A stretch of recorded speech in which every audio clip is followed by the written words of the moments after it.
Hey, I'm Ali from Little Hill Homestead.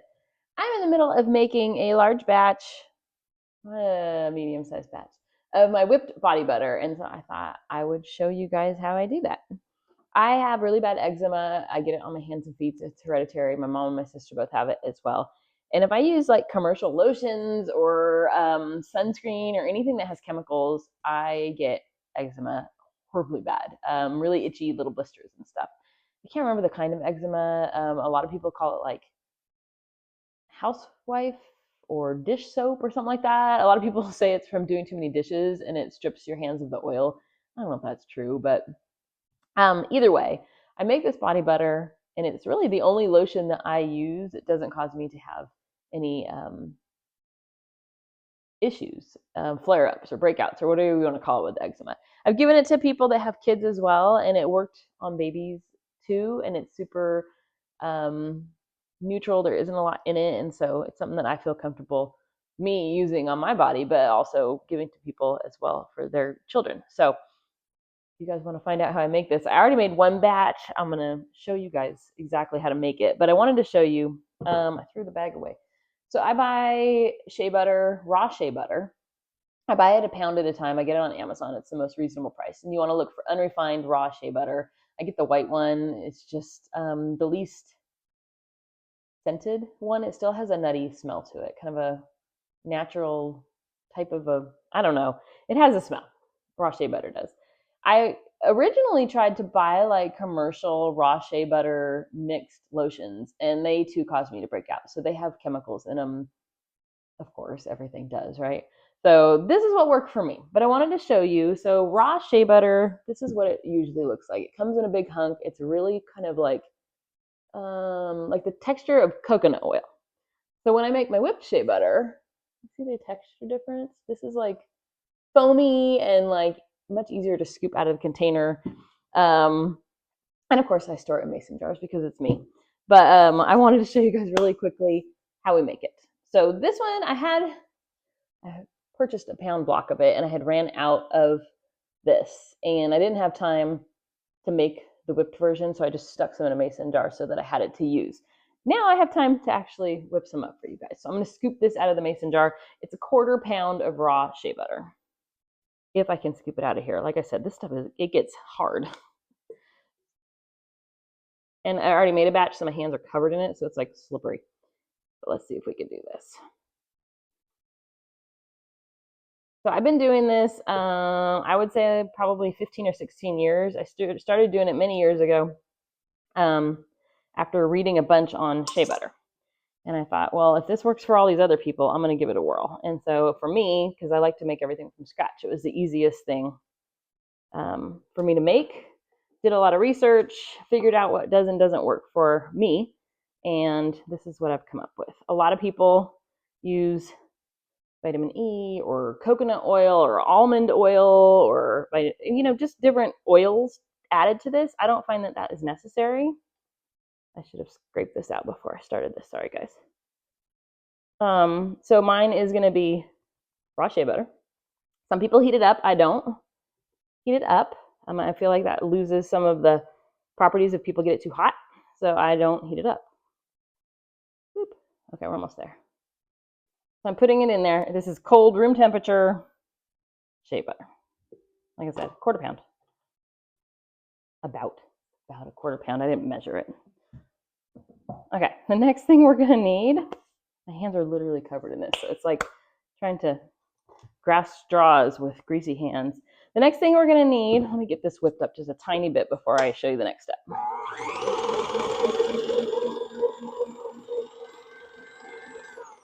Okay, I'm gonna put into a 1/4 pound, 6 tablespoons of this is just cornstarch. You can use arrowroot as well. It just depends on what you've got on hand or what you're comfortable using. I put it on my skin. I'm not as worried about it. So I just use this Argo brand because I can get it for cheap. I know that's just 2 tablespoons, you guys. I should have grabbed a tablespoon. So 6 teaspoons or 2 tablespoons of cornstarch. Now I'm just going to turn this on. It wouldn't be me if I didn't make a mess with the mixer, right?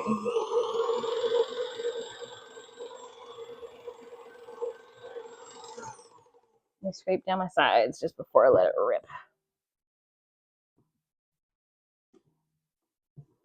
So to get it really good and aerated, I am going to turn my mixer on and let it go for about 5 to 7 minutes. Kind of just eyeball it.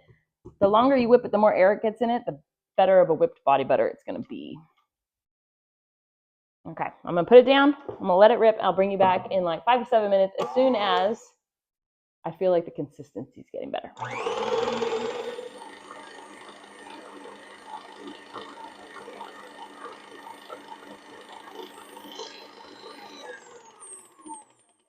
Okay, guys, you see the texture has completely changed.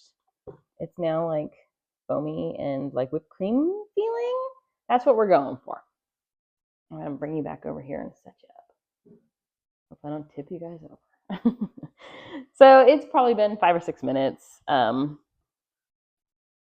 since I turned it on. Now, you have a couple options at this point. And I should have said, I don't know if I said this or not, if I didn't. The reason we add cornstarch is because shea butter is really oily. It like leaves a slick oil layer on your skin. The cornstarch helps it not feel so oily. I totally spilled it all over myself. Don't even. So we add the cornstarch for that. It has no reaction. At least on my skin, it's never had a reaction. So this is what I would just call like unscented shea butter. If you guys want to add any essential oils to it to give it a more pleasant scent, because like I said, shea butter is kind of just a very natural nutty smell, this is your chance to do that. And so I've done lemon lavender. My husband was in the hospital and we had some of this lotion with us and I was using it on him and the nurse said, oh my God, it smells like Fruit Loops in here. What is that? Or Fruity Pebbles, I think is what she said. But anyways, that was a lemon lavender. I just did like 15 drops of lemon and 15 drops of lavender. Today, let's see, I'm using one called Smiles for Miles. It's an uplifting brand by Now. I'm using that one today. Frankincense is another really good one to use on the skin. It has really good benefits. If you have like scars that you're trying to get rid of, you can add vitamin E. That helps heal scars. So just do a little bit of research on what essential oil you feel comfortable putting on your skin, because I know some are not necessarily the best to put on your skin. So like when I do citruses, I don't do a ton of drops of citrus because it is more harsh than like say frankincense or lavender or something like that. So kind of do a little research and use your best judgment on that. But I am going to add 20 to 25 drops of this lemon. This one has orange, bergamot, grapefruit, lime, lemon, cinnamon bark, nutmeg, ginger, and a little bit of vanilla extract. And it's kind of just a nice citrusy smell that I enjoy. But like I said, just do whatever you want to do. So I have it pretty much at the consistency I want it to be at.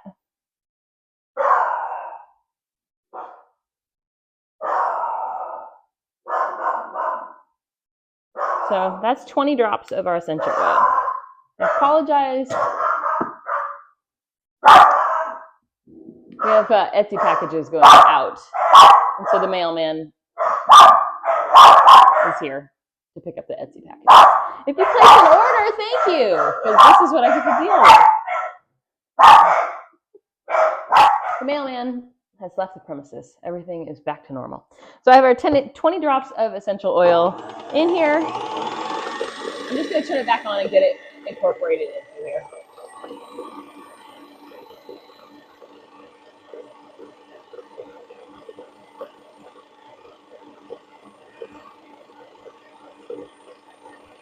All right. That's good and incorporated. Let's see what we got, y'all.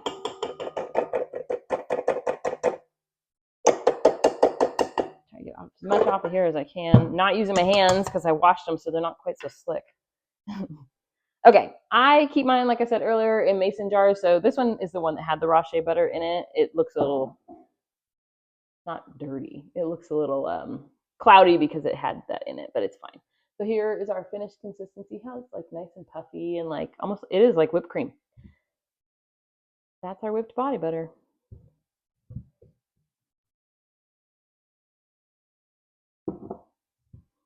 So the cornstarch that we added also helps it maintain this puffy consistency once you once you put it in the jars. So but mostly it's just to help it not feel so greasy on your hands.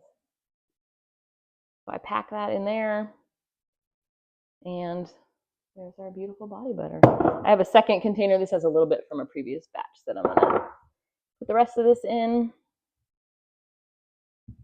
And like I said, we've been doing this for years, and great on sunburns, but I find it to be the best thing for my hands. So I just put it on at night before I go to bed or in the middle of the day. Actually, this little jar, sometimes I'll keep in my purse if I'm having some bad eczema issues. But this, I'm not saying will work for everybody. I'm just saying this works for me. And if you're not using it for eczema, it just feels awesome on the skin. It's just a great natural moisturizer. So there's our finished whipped body butter. Isn't it pretty? So I ended up getting 3 jars out of about half a pound of it. So $5 made me 3 jars. And like I said, I don't know if it was in this video. I filmed this a couple times. The local farmers market sells this size. They're about $8 to $10 a jar. We ended up getting 3 jars. So that'll be $30 for $5. So that's why I make my own. 1, I know what's in it, and 2, it's significantly cheaper. And with my mixer, some people are like, oh my gosh, you're putting shea butter and essential oils in your kitchen mixer that you eat out of. Yes, because I wash it with really, really, really hot water and lots of dish soap. And I feel like I get it really good and clean. You'll know if it's not clean because it's still going to be oily. So I go ahead and do that, and I feel comfortable using it for food later without any issues.